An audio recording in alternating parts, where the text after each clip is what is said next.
Good afternoon and welcome to the first episode of Bright Blue TV of 2022, in which we will be discussing Saints or Sinners, Are We Getting the Right MPs? Late last year, the Owen Paterson lobbying scandal dominated the front pages as Boris Johnson failed to rewrite the parliamentary standards rulebook to spare the then North Shropshire MP a brief suspension.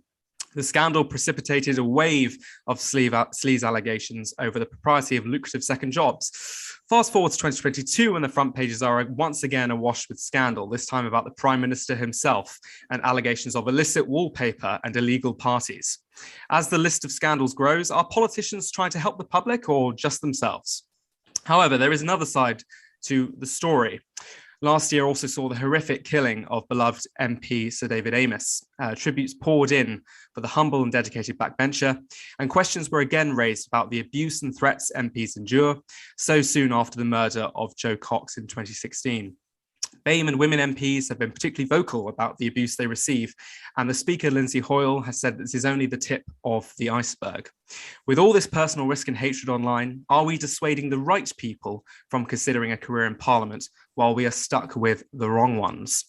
Joining me to discuss this are Professor of Politics at Queen Mary University of London and a member of the Bright Blue Advisory Council, Tim Bale, the former MP for South Cambridgeshire and former leader of Change UK, Heidi Allen, and the chief political commentator for The Independent and contemporary historian, John Rentoul.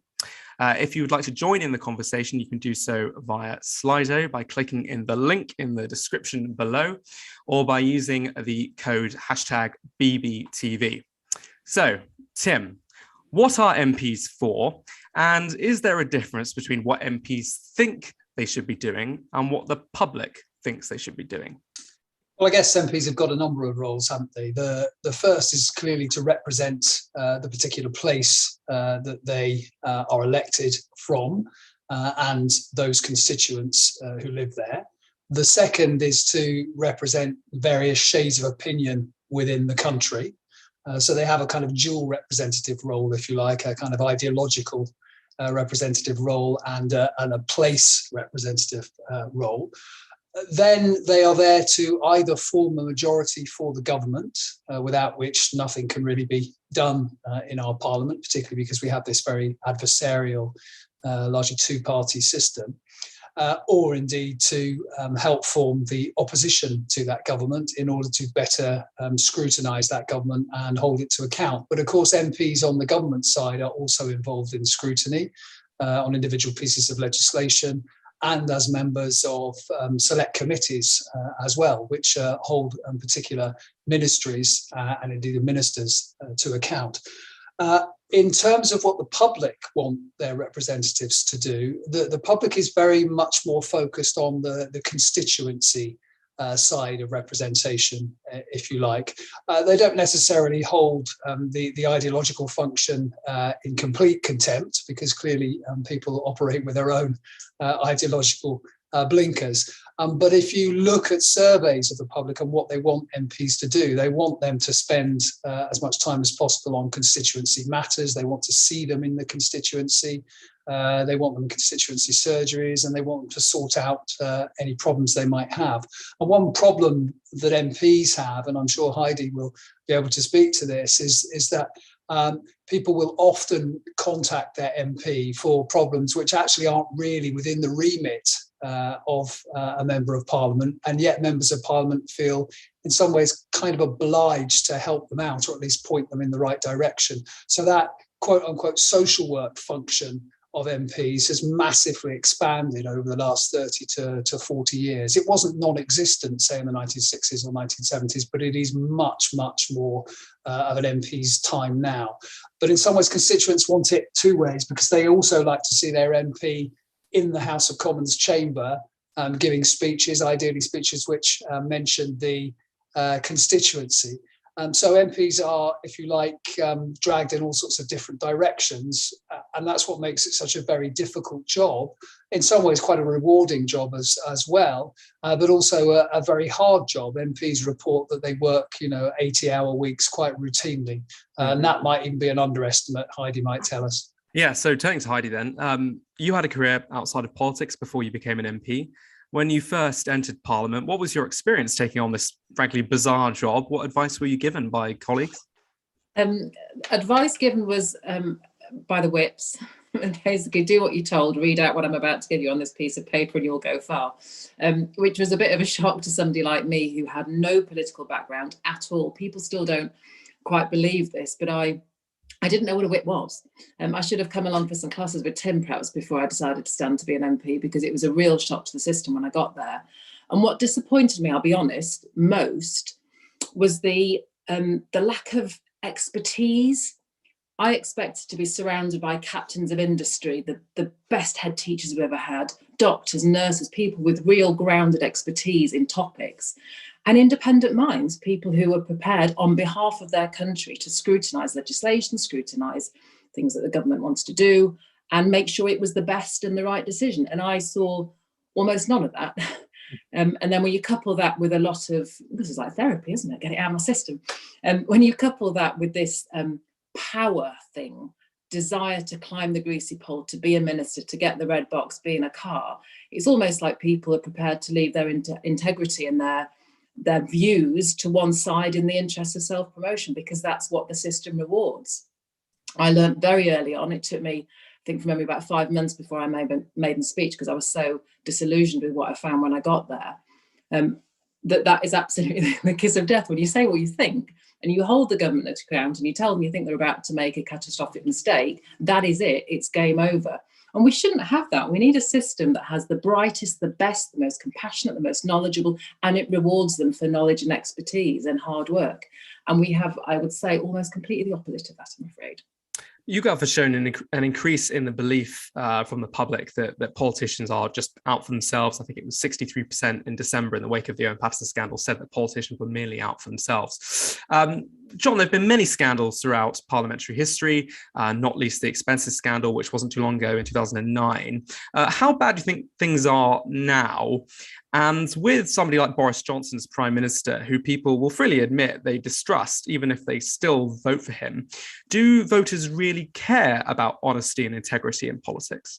Oh, yeah, well, yes. I think that's why Boris Johnson's in such trouble now, because because people do care, and they care passionately about this problem of the government requiring people to follow one set of rules while not following it themselves. And I think that's what people mean by integrity, I think, at the moment. But these things come in waves, as you say. MPs are quite unpopular now because of the Owen Paterson second jobs business, but they were more unpopular before at the height of the expenses scandal in 2009. And it was ever thus. I mean, politicians have always been regarded with suspicion, and it just comes in waves. It gets slightly better, slightly worse. I mean, Heidi's point, I think, is the most important, which is how do you get really good people who have done a proper job outside Parliament into the House of Commons? Because, I mean, I do remember Tony Blair saying when he was, giving away my age, when he was leader of the opposition, he said you could tell the ones who've had proper jobs outside this place, because they were different. I mean, he'd only been a barrister, which you can argue about whether that's a proper job or not. But I mean, I think that is a problem that the Conservative Party has tried to tackle, to give it credit, and I think the Labour Party hasn't. And I think there is now a serious talent imbalance in the House of Commons. I want to turn back to how we get the right people to be MPs, but just quickly still on the Paterson scandal. Tim, obviously the Prime Minister tried to change the rule book to get his mate off the hook, and it completely backfired. That MP is now gone, replaced with an MP from a rival party, and the backlash has contributed to the predicament that the Prime Minister is in now. Is that evidence of a system working? Well, I mean, I guess in some ways you could say it is. It suggests that MPs are accountable, although, of course, Owen Paterson didn't stand. He resigned from the Commons completely, so we didn't get a chance to see if he would have won, as it were, a runoff based on his behaviour. I mean, I think clearly, your question to John is a good one. There is a degree of concern about integrity, but as John says, it has always been there. I think what worries me is that scepticism turns into complete and utter cynicism, which then has, I think, a very deleterious effect on, belief in the norms of our political system, and ultimately even, belief in democracy. And you do have some of these very eye-grabbing polls that suggest that, some people think that, or a proportion of people think that it would be good to have a leader who, ignored Parliament and broke the rules sometimes in order to get things done. And those headlines are sometimes rather misleading. I think some of the polling questions are a little bit misleading on those kinds of issues. Nevertheless, I think we do have to worry about a generalised kind of corrosive fall in trust for politicians. This idea that they are all utterly the same is very worrying. Yes, I think at one point Piers Morgan practically called for a military dictatorship to clear up the COVID mess during the course of the pandemic. And then, of course, when there starts to be sort of this corrosion of public trust, then the abuse starts to come in towards people who are participating in democratic politics. And Heidi, you've spoken candidly about kind of the abuse that you suffered as an MP. And I think everyone kind of agrees that we need to tackle that, but we need to tackle that in a way which doesn't kind of undermine the accountability that MPs should have. As how do you balance that, tackling the abuse while maintaining the accountability? Yeah, it's a really tough one, isn't it? And ultimately it's that abuse and that kind of mental exhaustion that I had was the big reason that I stepped down and decided not to run again in 19, which is a dreadful shame because it was the best job I've ever had. I loved it, absolutely loved it. And I think, to be fair, the period that I was there was the real peak of the Brexit intensity, where the country, you weren't allowed to not care about Brexit. Well, you had to be a Remainer or you had to be a Leaver, and it brought out the worst in everybody, I think. So it was certainly, I think, I would hope, uncharacteristic of how times should be for parliamentarians. But that, it is all about leading by example, isn't it?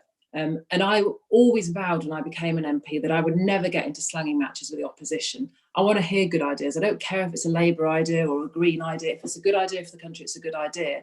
And if politicians themselves and our leaders in particular lead by example and embrace debate, can constructively say whether they think something's good or terrible, rather than the vitriol and the nastiness that we see, because that then filters down and it gives license.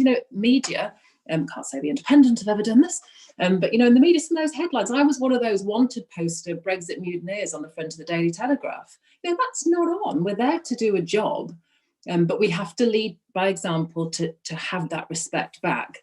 And I think Brexit was a poor period, but we have got to get that. I think to change the dial and to get better people into politics, we need to lift the professional standards. Why would somebody who is an expert in their field lower themselves to be part of the cesspit, frankly?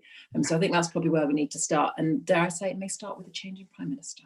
Can I just jump in with an obvious question here? It might be one that you're going to ask, Joseph, anyway. But Heidi, do you think it was worse for women MPs than it was for men MPs? And if so, why do you think that is the case? So as my cat just randomly decided to join the call. She's got a lot of opinions on this.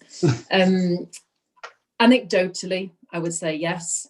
The MPs that I would see crying in the corridors or chatting to each other on WhatsApp groups about what had happened, or the police are being called out again, it was without a doubt more women than men.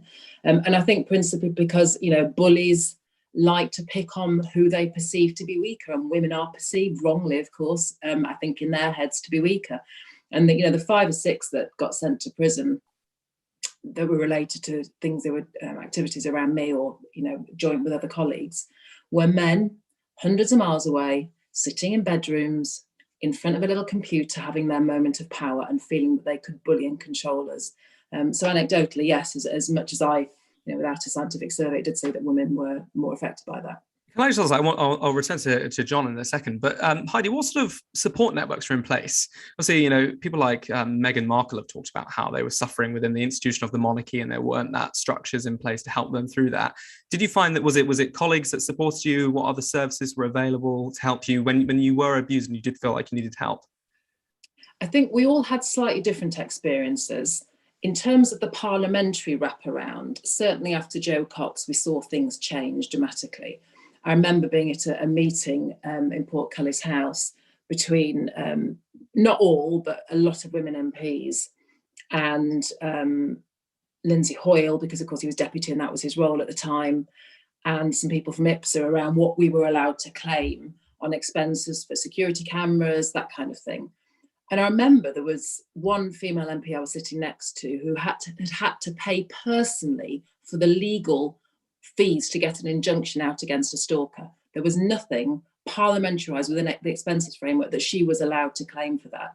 And she got to the point where she'd had to, she was basically bankrupt because she'd had to remortgage a house to afford the legal costs associated with that. But IPSA did step up, Parliament did step up, and then a whole new kind of offshoot of the Met Police. We had email addresses that we could immediately forward worrying material to. The flip side, of course, in those big metal gates and security barriers, you're safe as houses pretty much when you're inside the Commons, but it's of course when you leave. I can't speak highly enough of my own constabulary in Cambridge, absolutely off the scale, brilliant officers there in minutes if I ever needed them. But again, that wasn't the same everywhere. So it is hit and miss, and that support certainly isn't guaranteed. That's very interesting. John, Heidi mentioned the media. What do you think is the media's role in this? Because naturally they're there as part of, they scrutinise politicians when they do things wrong. But does that mean that the good that MPs do gets overlooked because it's not newsworthy? Of course it does, yes. I mean, that's how the media works and has always worked, unfortunately. I mean, I think what's new, though, is social media. I think that has changed the picture as far as the personal experience of a lot of MPs I speak to say, because they want to be on Twitter, they want to be on Facebook, they want to communicate with their constituents and the broader public. But if they do that, and especially if they're a woman, they expose themselves to an absolute sewer of hate, and it is extraordinary. There's something wrong with a lot of people in this country. I think there's just so much repressed anger and rage. I mean, before Brexit, do you remember we had this phenomenon, road rage, where people would just go completely berserk if they got involved in a traffic altercation. And then along came Brexit, and it was all channeled through politics, and that I think has been really damaging. And I don't know what the answers to that are. I mean, I think obviously the mainstream media has a responsibility to report things in a temperate and respectable way. And I think maybe the Daily Mail did cross the line with those wanted headlines. But I mean, generally, I think the media in this country is fairly responsible.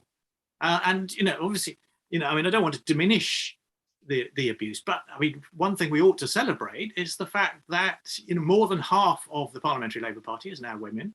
More than half of the Liberal Democrats are women. I mean, a third of the entire House of Commons are women. Despite all the abuse, I think women MPs, women would-be MPs, have shown that they're strong enough to fight back against it. Do you think it's a particularly British thing? It's almost like anti-deference. We almost like it if politicians suffer, and we expect them to get by on a shoestring and do everything nonetheless. Yeah, no, I think there's a strong element of that, and there's a sort of this idea of getting, if you could dial down the abuse, you would get better people into politics. I mean, I'm afraid I don't think that's how it works. I mean, I think the main motive for people wanting to get into the House of Commons is that they want to be Prime Minister, and I'm sure Heidi did once. And the main thing you discover about MPs, of course, is that they're all coming to terms. They're all at different stages of coming to terms with the realization that they're never going to be Prime Minister, and that they've got to find something else useful to do with their lives. But people's desire to get into Parliament and be a minister and be a Prime Minister is so strong that it tends to overcome almost all the obstacles. I mean, in the old days, you didn't get paid to be an MP, but yet people still wanted to be an MP and found ways of making money to make it possible. And that was a great victory of the left, was ensuring that MPs got paid. I think it was Rory Stewart who was one of the few who, even when he was a junior minister, admitted that he wanted to be Prime Minister. And it was very refreshing that he did that. I want to go back just to sort of resources. So Tim, in the autumn, if I recall, Sir Peter Bottomley, the father of the House, talked about how he thought that MPs should be paid more, which was kind of bad timing when they were about to cut the universal credit uplift, I admit. But nevertheless, it is a kind of a valid debate to have. There's that on pay, and then also just the resource that MPs have in terms of their offices. Heidi might be able to pitch in as well, but particularly at the moment during a pandemic when there's so much casework that people have to get through, do you think MPs have enough to do the jobs that they do, or they're expected to do?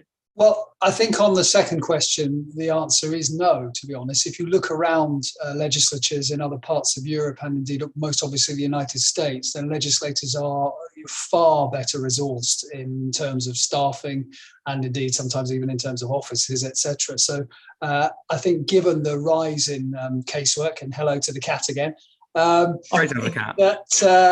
that MPs could do with bigger staffing budgets. Of course, that won't go down well with voters, who already think that MPs have a fairly cushy life and have, assistance coming out of their ears, when in fact, the truth is far from being the case. On the matter of pay, I think this is a really tricky one, because I'm not sure it's possible to say that there is a direct correlation between the amount that you are willing to pay MPs and the quality of people coming in. And this comes back to something I was going to say earlier, but I'll say it now. When John talked about proper jobs, what do we define as proper jobs? One of the big changes in the House of Commons over the last half century, for example, has been the massive reduction in the number of MPs coming from what you would describe as a working class / ordinary background. If we define proper jobs as professional jobs in the executive part of industry or finance, etc., that's going to exacerbate that problem even more. So on the grounds that I'm not sure there is a direct correlation between what you pay and what you get. I mean, I know people like to say pay peanuts, get monkeys, but I'm not sure that that's the case in Parliament, because there's already quite a few monkeys and they get reasonably well paid. And on the grounds that, I worry that, we might end up with an even more middle class or upper middle class Parliament. I would worry about paying them too much more. Okay, Heidi, you don't have to answer whether you thought you were paid enough for the job that you were doing. But in terms of the resources, did you feel like you had enough resources, had enough staff to help your constituents and do everything else? Yeah, not remotely. My team was exhausted as I was in the end. I mean, we were literally holding each other up because we cared and because we wanted to give a first-class service to our constituents. My inbox was never one where, you often hear, oh, but I wrote to my MP, but I never heard back. We would take that as a professional affront not to reply to people, even if we couldn't give the answer that they wanted. So know that the workload is desperate, if you do it properly, is desperately high.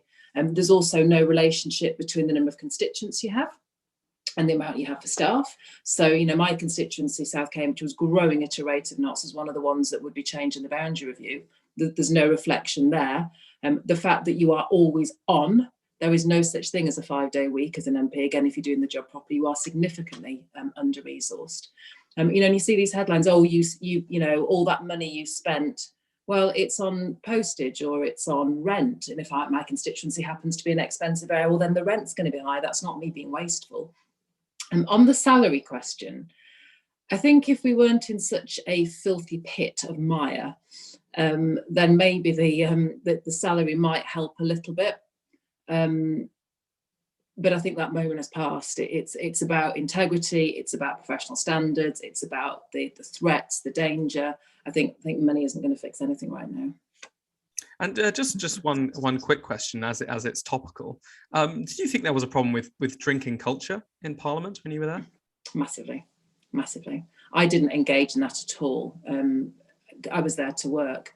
I probably had a little bit of an inverted chip on my shoulder, if I'm honest, that I refused to be wowed by this building and the presence of it. It's an office. It's where I go to work to serve my constituents. So I work very hard not to get into that, but particularly where you have parliamentary receptions, lobbyists coming in, events on, a couple of corridors. You would literally see MPs wine glass hopping from room to room, no interest whatsoever if they're in an event about dogs and the next room is an event about, saving Palestine. Board evening on a Thursday night, you're there till the last vote's gone 10, so why not? The smell of alcohol in the voting lobbies could be quite strong sometimes. Sounds like a permanent freshers week almost. Yeah, exactly that. Well, people are away from home. It's like this big conference, isn't it? You're away from home. And that's what, dare I say, where people have ding-dongs as well, don't they? Because they're away from home for weeks and weeks at a time. And it is like freshers week. Great. Okay. Interesting. Before I ask you all what your big ideas are for reforming how we get better MPs, John, with all your experience, I'm putting you on the spot a bit here. What would you guess would be the next big scandal? Oh no, that is putting me on the spot. I'm not sure that I can't see it coming. You know, I mean, if MPs haven't learnt by now that they need to be a bit careful about second jobs, and they need to be careful about their expenses, then there's nothing that can save them. But I mean, I think most MPs want to do the right thing. You know, most of them are trying to be careful. They're not trying to milk the system. And so I think I don't think another of these crises is coming along. I hope not. I mean, I think the real problem is public expectations, and I think there's been a huge problem that Boris Johnson in particular has suffered, and his government has suffered, which is that Brexit was a revolt against the political establishment. And the whole point of Brexit for a lot of the people who voted for it was to overthrow the system and to change it completely, and just to get rid of the elite that was governing us. And you know, it's George Orwell all over again. I mean, the voters are just looking at Parliament and thinking it's the same old entitled people ruling us, and we don't like it. And we thought we'd registered our protest against it. Great. So, Tim, what one big change would you make to improve how we approach members of Parliament in the UK? Well, in terms of getting, you know, the right people into Parliament, I think I would come back to this question of the, you know, the sort of demographic composition of Parliament. Clearly, you know, if we're talking about that kind of structural question, I can't really talk about individual talent. It's more a question of representation, if you like. And there, I think more money does have to be spent, either by parties or by some kind of state subsidies, but it probably will be by parties, in supporting people who want to become MPs but who lack the resources to do so. Because I'm not sure if Heidi found this, but certainly, you know, some research done by, I think it was Conservative Home, actually suggested that people can spend up to £30,000 getting themselves into a position where they might be able to win a seat. And that, of course, makes it completely out of the reach of people doing normal, if those jobs are proper jobs.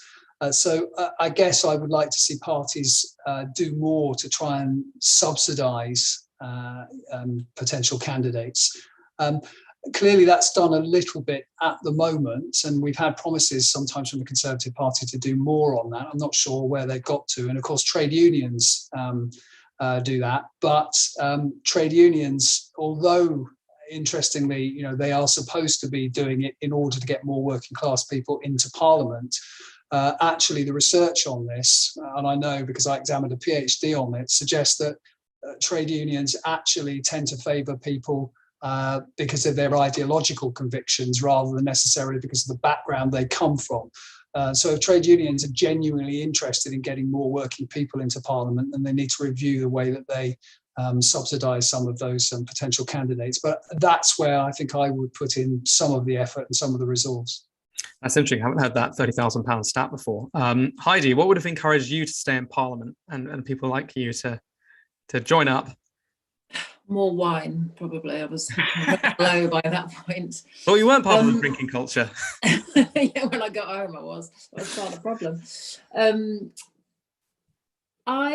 More compromise, more listening, more grown-up politics. I am desperate for Keir Starmer and Ed Davey to have a conversation. I want to see coalitions. I want grown-up, country first, listening, not all about power, not all about me, what I can, you know, how far I can go. Because I think ultimately that's what's got Boris Johnson into trouble, because it was all about his belief that he had to be the Prime Minister at some point in his life. I want to see leadership and compromise. You know, that we've been through some tough times economically, from a health point of view. Brexit's given us we haven't even begun to see the effects of Brexit, in my view, speaking of the manufacturing business. I think it deserves grown-up decisions, and now could be the catalyst to do things differently, because otherwise I fear we're going to go round and round and round in circles, and we'll be having the same conversation again in 30 years. We've got to learn to work together better. And finally, John? Well, I definitely agree with Tim. I mean, I think it's up to parties to work much harder to get people to think about becoming an MP. People who wouldn't normally think about it, because there's a lot of talent untapped there, and to support them when they do become an MP. I mean, I don't know if that's the party's responsibility or whether that's a wider responsibility, but someone like Heidi should have had some support when she became a new MP, because otherwise you're just wasting the talent of people who are supposed to be representing the country, and democracy can't work like that. But I mean, Tim's right that you can make a huge difference by training, by working hard at it. And the Labour Party showed that you can make a huge difference. It was the Labour Party's all-women shortlists that transformed the representation of women. I mean, just straightforward, crude quotas can change things. I mean, imagine what a properly thought through training program could actually achieve if you wanted to increase representation from underrepresented groups.